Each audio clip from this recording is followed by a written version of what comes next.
നമസ്തേ, ഞാൻ ശിവറാം ബാബുകുമാർ. മറ്റൊരു വീഡിയോയിലേക്ക് എല്ലാവരെയും സന്തോഷപൂർവ്വം സ്വാഗതം ചെയ്യും. ഇന്ന് ഞാൻ സംസാരിക്കുന്നത് മിഥുനൻ രാശിയിൽ ജനിച്ചവരെ പറ്റിയാണ്.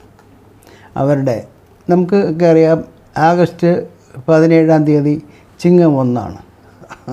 അപ്പോൾ ഈ ആഗസ്റ്റ് 17 തൊട്ട് അടുത്ത ആഗസ്റ്റ് 16 വരെ എന്ന് വെച്ചാൽ ചിങ്ങമാസം തൊട്ട് കർക്കിടക മാസം വരെ ഉള്ള കാലം, ഒരു വർഷത്തെ കാലത്തെ ഫലങ്ങളാണ് നമ്മൾ പരിശോധിക്കുന്നത്.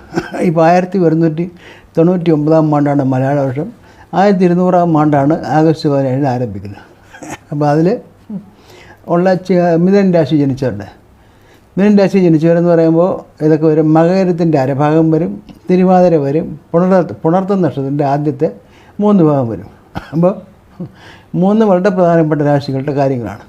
ഇതിന് ഏറ്റവും ഈ വീഡിയോയുടെ അവസാനം നല്ല മാസങ്ങളും പറയുന്നുണ്ട്. ഏതൊക്കെ നല്ല മാസങ്ങളിൽ നമുക്ക് എന്തെല്ലാം സ്റ്റാർട്ട് ചെയ്യാം, എന്തെല്ലാം ചെയ്യാൻ കഴിയും, പ്രൊഫഷണലി ഏറ്റവും നല്ല മാസം അതും കൂടെ ഞാൻ പറയുന്നുണ്ട്. അതുകൊണ്ട് അവസാനം വരെ കേൾക്കാനായിട്ട് താല്പര്യപ്പെടുന്നു. മിഥുനൻ രാശിയെപ്പറ്റി വരുമ്പോൾ നമുക്കെല്ലാം മനസ്സിൽ ഓർമ്മ വരുന്നത് ബുധനെയാണ്. ബുധനാണ് ആ രാശിയുടെ അധിപൻ. കൂടാതെ ആ രാശിക്ക് മറ്റൊരു പ്രത്യേകത ഉള്ളത് വായുരാശിയാണ്.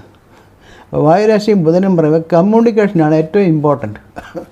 കമ്മ്യൂണിക്കേഷൻ മാത്രമല്ല, സംസാരം കൊണ്ട് ജീവിക്കുന്നവരാണ്, മാർക്കറ്റിംഗ് ആൾക്കാരാണ്, സെയിൽസിൻ്റെ ആൾക്കാരാണ് ഇവർ.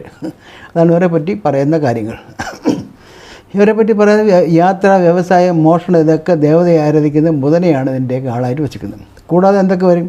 വിദ്യ, ബുദ്ധി, ചൈതന്യം, ബന്ധുക്കൾ, ഗണിതം, ശാസ്ത്രം, തൊഴിൽ, ഭൂമി, പാണ്ഡിത്യം, വാക്ചാതുര്യം, അമ്മാവൻ, അനന്തരവൻ, ഇതിൻ്റെയൊക്കെ കാരകനായിട്ട് ബുധനാണ്. അപ്പോൾ ഇനി ഈ ചിങ്ങം ഈ രാശിയുടെ പ്രത്യേകത, മറ്റൊരു പ്രത്യേകത ബുധൻ്റെ രാശിയാണെന്ന് ഞാൻ പറയല്ലോ. മറ്റൊരു പ്രത്യേകത, ഇതിൻ്റെ ഒരു രാശിക്ക് ഒരു സ്വരൂപം കൊടുത്തിട്ടുണ്ട് ആചാര്യൻ. ഗദാധാരിയായ പുരുഷനും അവൻ്റെ കാമുകിയായ നല്ല ഒത്ത ഒരു സ്ത്രീയുമാണ് നിൽക്കുന്നത്. ഗദാധാരിയായ പുരുഷൻ എന്ന് പറയുമ്പോൾ നല്ല ഒത്ത ബലമുള്ള ആളായിരിക്കും, പേച്ചിയും മസിലും ഒക്കെ ഉള്ള. അതേപോലെ സംഗീതാദി കലകളിൽ താല്പര്യമുള്ള ലേഡിയാണ്, അല്ലെങ്കിൽ ഡാൻസിൽ താല്പര്യമുള്ള ലേഡി കാമുകി കാണും. അപ്പോൾ കാമുകന്മാരുടെ ഇതാണത്, പിന്നെ രാശിയാണത്. കൂടാതെ നല്ല കായബലമുള്ള ആൾക്കാരുടെ രാശിയും കൂടാണ്. ഇതൊക്കെ ബുധനെ പറ്റി നമുക്ക് പറയാൻ പറ്റും. പുരാണങ്ങളിൽ ബുധനെ പറ്റി പറയുന്ന ഗുരുപത്നിയായ ഗുരുവിൻ്റെ ഭാര്യയായ താരാദേവിയിൽ ശിഷ്യനായ ചന്ദ്രനായി ഉണ്ടായ അവിഹിത സന്തതി എന്നാണ്. അപ്പോൾ അവിഹിത സന്തതിമാർക്കൊരു പ്രത്യേകത ഉണ്ടെന്നറിയാമോ? വാശി വൈരാഗ്യം കൂടും.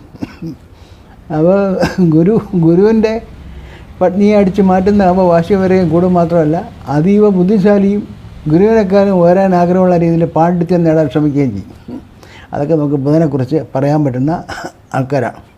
അപ്പോൾ ധൈര്യവും വീര്യവും ബുദ്ധിശക്തിയൊക്കെ ഇവർക്ക് കൂടും. ഞാൻ പറയുന്നത് നല്ല കാഴ്ചശക്തി ഉള്ളവരാണ്. കൂടാതെ നല്ല ചെറുകർക്ക് എപ്പോഴും ആക്റ്റീവായിരിക്കും ഈ കൂട്ടർ എന്നാണ് അവർ പറയുന്നത്. വിനയവും പാണ്ഡിത്യവും ഒക്കെ വളരെ കൂടുതലായിരിക്കും കാര്യങ്ങൾ നേടാൻ വേണ്ടി. മാത്രമേ എല്ലാത്തിനും മേധാശക്തി, മറ്റുള്ളവരെ നയിക്കാനുള്ള കഴിവ് എന്നൊക്കെ എടുത്ത് പറയേണ്ട. പിന്നെ മറ്റൊരു കാര്യം, ഏറ്റവും രസമുള്ള നർമ്മരസത്തോടെ സംസാരിക്കാൻ അറിയാം ഇവർക്ക്.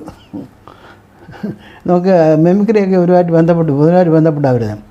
അപ്പോൾ ഇവർക്ക് ആരാധകരെ ഇഷ്ടപ്പെടും. ഇവരെ ഇപ്പോൾ ഒരു കല്യാണ സദസ്സിലോ എവിടെയൊക്കെ ഈ ആൾക്കാർ പിന്നെ മകരോ അല്ലെങ്കിൽ പുണർതമോ അല്ലെങ്കിൽ തിരുവാതിരോ നിൽക്കുകയാണെങ്കിൽ ഇവരുടെ ചുറ്റും ആൾക്കാരിക്കുന്നതാണ്. എന്തറിയോ? നർമ്മരസത്തോടെ ഇവർ കാര്യങ്ങൾ പറയുന്നു, പരിഹാസ രൂപത്തിലൊക്കെ പറയും, ആക്ഷേപഹാസ്യമൊക്കെ പറയുന്നു. അത് കേൾക്കാൻ എപ്പോഴും ആൾക്കാർ ഇവരെ ചുറ്റും ഉണ്ടാവും. അതുകൊണ്ട് തന്നെ ഇവർ അറിയാത്ത കാര്യങ്ങൾ ഇവർ പറയും പരുത്തിയാണെന്നും മറ്റുള്ളവർ പറയുകയും കൂടെ ചെയ്യും. അങ്ങനെ ഈ തിരുവാതിരയ്ക്കൊക്കെ ഒരു ദോഷമുള്ള അവരെപ്പറ്റി നല്ല കാര്യം പറയാറില്ല. കാരണം വെച്ചാൽ ഇവർ പറയുന്നതിന് മറ്റുള്ളവരെടുക്കുന്ന വേറെ രീതിയിലായിരിക്കും. അപ്പോൾ ഇവർ ഇങ്ങനെ പറഞ്ഞു എന്നുള്ള അവർ രക്ഷപ്പെടാൻ വേണ്ടി മറ്റുള്ളവർ ഇവർ പറഞ്ഞതാണെന്ന് പറയാൻ സാധ്യതയുണ്ട്. സ്വന്തം കാര്യങ്ങൾ ശ്രദ്ധിക്കാതെ ബന്ധുക്കളെയും സ്നേഹിതരെയും സഹായിക്കുന്നതിലും ഇവർ വളരെ മുന്നിലാണ്. ഇഷ്ടവാക്കുകളെ തന്നെ ഇവർ സംസാരിക്കുകയുള്ളൂ കൂടുതലും. പല മേഖലകളിലും പാണ്ഡിത്യം നേടും. ഒരു ലൈംഗിക കാര്യങ്ങളിൽ വളരെ മിടുക്കന്മാരാണ് ഇവർ. ലൈംഗിക കാര്യങ്ങളിലൊക്കെ മിടുക്കരാണ്. വളരെ കഴിയുന്നത്ര കാര്യങ്ങൾ ചിന്തിച്ച് വളരെ ഭംഗിയായിട്ടാണ് ഈ തീരുമാനങ്ങൾ എടുക്കുന്നത്. ഇതൊക്കെ നമുക്ക് ബുധനെ പറ്റി പറയാവുന്ന കാര്യങ്ങളാണ്. അപ്പോൾ നമുക്ക് നമ്മുടെ ഇതിലോട്ട് പറയാം.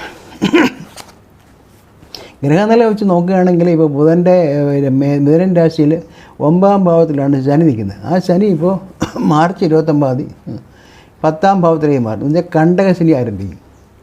വ്യാഴം നിൽക്കുന്നത് ഇപ്പോൾ നിൽക്കുന്നത് 12-ലാണ്. വ്യാഴം ഇപ്പോൾ മെയ് 15 ഒന്നാം ഭാവത്തിലേക്ക് മിഥുനത്തിലേക്ക് വരും. അപ്പോൾ ഇപ്പോഴെങ്ങനെയാണോ ഇവരുടെ കാര്യങ്ങൾ നടക്കുന്നത് അതേപോലെ തന്നെ ആയിരിക്കും വരുന്ന ഒരു വർഷവും. അടുത്ത 8 മാസവും. അതായത് മെയ് 8 മാസം കഴിഞ്ഞ് വ്യാഴം ലഗ്നത്തിലേക്ക് രാശിയിലേക്ക് വന്നാലും വലിയ പ്രത്യേക കാര്യങ്ങളൊന്നുമില്ല. ഇതെല്ലാം സെയിമായിട്ട് തന്നെ പോകും. ഒരു മാറ്റവും ഇതിലൊന്നും ഉണ്ടാകാൻ പോകില്ല. അപ്പോൾ നമുക്ക് ഇപ്പോൾ ഉള്ളതുപോലെ തന്നെ കൊണ്ടുപോകണം. അപ്പോൾ എന്താണ് പറയുക, കൂടാതെ ഈ ഒക്ടോബർ മാസം തൊട്ട് ചൊവ്വ 2ാം ഭാവമായി കർക്കിടകത്തിൽ വരുന്നുണ്ട്. ചൊവ്വ വരുന്ന ഒരു പ്രാധാന്യം. പക്ഷേ ഇപ്രാവശ്യം ചൊവ്വ വരുന്നത് 8 മാസത്തോളം ചൊവ്വ അവിടെ നിൽക്കും. ഒക്ടോബർ തൊട്ട് ജൂൺ മാസം വരെ കർക്കിടകത്തിൽ നിൽക്കും. കർക്കിടകം ചൊവ്വയുടെ നീചരാശിയാണ്. കൂടാതെ ചൊവ്വ അവിടെ വക്രനായി അങ്ങോട്ടും ഇങ്ങോട്ടുമൊക്കെ പോകുന്ന കണ്ടീഷനൊക്കെ ഉണ്ട്. അപ്പം 2 ചൊവ്വയും കൂടെ വരുമ്പോൾ ഫൈനാൻഷ്യൽ മാറ്റേഴ്സ് ധനസ്ഥിതി നമ്മൾ നോക്കുമ്പോൾ ഇപ്പോൾ ഉള്ള തുടരുമെങ്കിലും ഒക്ടോബർ തൊട്ട് കുറച്ചുകൂടെ നമുക്ക് ധനത്തിൻ്റെ കാര്യത്തിൽ ഡിസിപ്ലിൻ ഉണ്ടാവണം. ചിലവാക്കുന്ന കാര്യത്തിൽ വളരെ ഹൈ ഡിസിപ്ലിൻ ആവശ്യമാണ്. ആ ചിലവാക്കുന്നതിലും പൈസ കൈകാര്യം ചെയ്യുന്നതിലൊക്കെ ഡിസിപ്ലിൻ ആവശ്യമാണ്. അനാവശ്യമായിട്ട് ഒന്നും ചിലവാക്കാതിരിക്കുക. ഇതാണ് ഫൈനാൻഷ്യലിൻ്റെ മാറ്റേഴ്സിൽ പറയാനുള്ളത്. അതിൽ പ്രൊഫഷണൽ കാര്യത്തിൽ പറയേണ്ടതാണ്. ഇപ്പോൾ അതുപോലെ തന്നെ പോകും. വലിയ റിസ്ക് ഒന്നും എടുക്കാൻ പാടില്ല. ഒരു റിസ്ക് കൊടുക്കേണ്ട, ആരുടെ അടുത്തും പണം കണ്ട വളരെ നയപരമായിട്ട് നിങ്ങൾക്ക് നന്നായിട്ട് നയപരമായിട്ട് സംസാരിക്കാനറിയാം, നയപരമായിട്ട് ആൾക്കാരെ കൊണ്ടുപോകാനറിയാം. അത് കീപ്പപ്പ് ചെയ്ത് ഭംഗിയായിട്ട് പോയാൽ മതി. വളരെ വലിയ പ്രശ്നങ്ങളൊന്നുമില്ല. പിന്നെ എന്താണ് പ്രത്യേകത എന്ന് ചോദിച്ചു കഴിഞ്ഞാൽ, ഈ നമുക്ക് വെളിയിൽ നിന്ന് ദൂരദേശത്ത് വർക്ക് ചെയ്യുന്നവർ NRIs അല്ലെങ്കിൽ ദുബായിലും മറ്റ് ഇന്ത്യക്ക് പുറത്ത് വർക്ക് ചെയ്യുന്നവർക്ക് അല്ലെങ്കിൽ കേരളത്തിന് പുറത്ത് വർക്ക് ചെയ്യുന്നവർക്ക് വലിയ പ്രശ്നങ്ങളുണ്ടാവില്ല. അതിന് 12 വ്യാഴം അവരെ സഹായിക്കുമെന്നാണ് വെപ്പ്. കണ്ടശനി വന്നെന്നും പറയും അവർക്ക് വലിയ പ്രശ്നങ്ങളൊന്നുമില്ല. തൊഴിലിന് കുറച്ചുകൂടെ ഉത്തരവാദിത്തങ്ങൾ കൂടും. ചിലപ്പോൾ സാലറി കിട്ടുന്നത് ചിലപ്പോൾ കുറയും. സാലറി കുറയുമെന്ന് പറയുന്നില്ല, സാലറി ഇൻസ്റ്റാൾമെൻ്റ് ആയിരിക്കും കിട്ടുന്നത്. പക്ഷേ അവർക്ക് ഉത്തരവാദിത്തം കൂടും, സ്ഥാനങ്ങളും കൂടും. ഫൈനാൻസ് കാര്യത്തിൽ മാത്രം ഒരുമിച്ചേ കിട്ടുള്ളൂ എന്ന് വിചാരിച്ചോണം. അതേ ഇതിൽ പറയാനായിട്ട് ഉള്ളൂ. റിസ്ക് എടുക്കുന്ന ഒരു കാര്യത്തിനും പോകരുത്. ഫാമിലി മാറ്റേഴ്സ് ഒന്നും വലിയ കുഴപ്പമില്ലാതെ നിങ്ങൾക്ക് തന്ത്രപരമായിട്ട് മൂവ് ചെയ്യാൻ അറിയാം. ഭാര്യയും പ്രണയിനെയൊക്കെ കൺട്രോൾ ചെയ്യാനറിയാം, ഒക്കെ ചെയ്യാനറിയാം. രണ്ടുപേരും കഴിയുന്നതും വിദേശത്തും ഇവിടെയായിട്ട് മാറിയിരിക്കുകയാണെങ്കിൽ ഇവിടെ നന്നായിട്ട് പോകാം.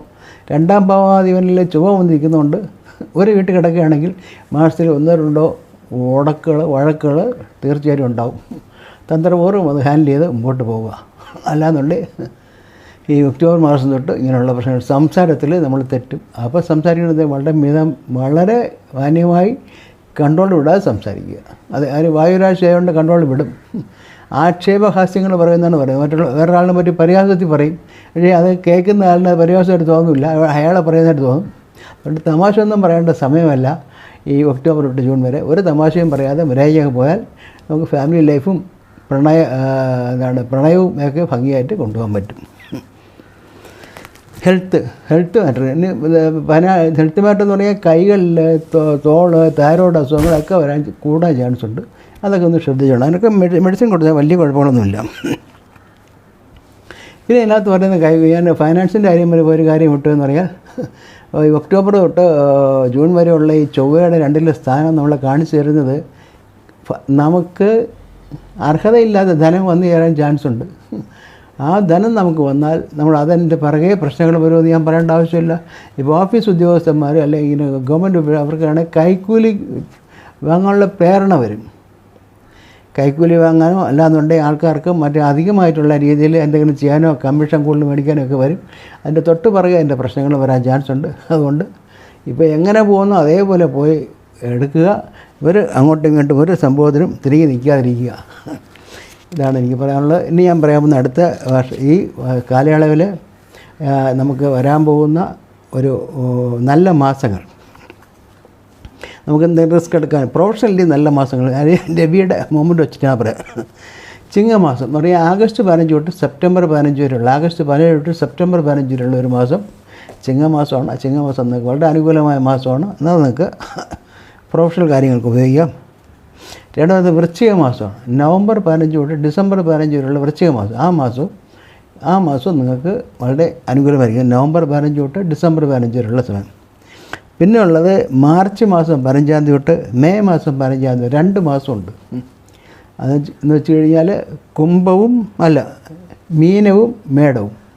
മാർച്ച് 15 തൊട്ട് മെയ് 15 വരെയുള്ള 2 മാസം സൂര്യൻ 10-ലും 11-ലും നിൽക്കുന്നു. നല്ലൊരു പീരീഡാണ്. ഈ പീരീഡ് നിങ്ങൾ പരമാവധി ഉപയോഗിക്കുക. ഇത്രയും പറഞ്ഞുകൊണ്ട് മിഥുനൻ രാശിക്കാർക്ക് എല്ലാ ഭാവങ്ങളും നേർന്നുകൊണ്ട് നിർത്തുന്നു. നന്ദി, നമസ്കാരം. Thank you.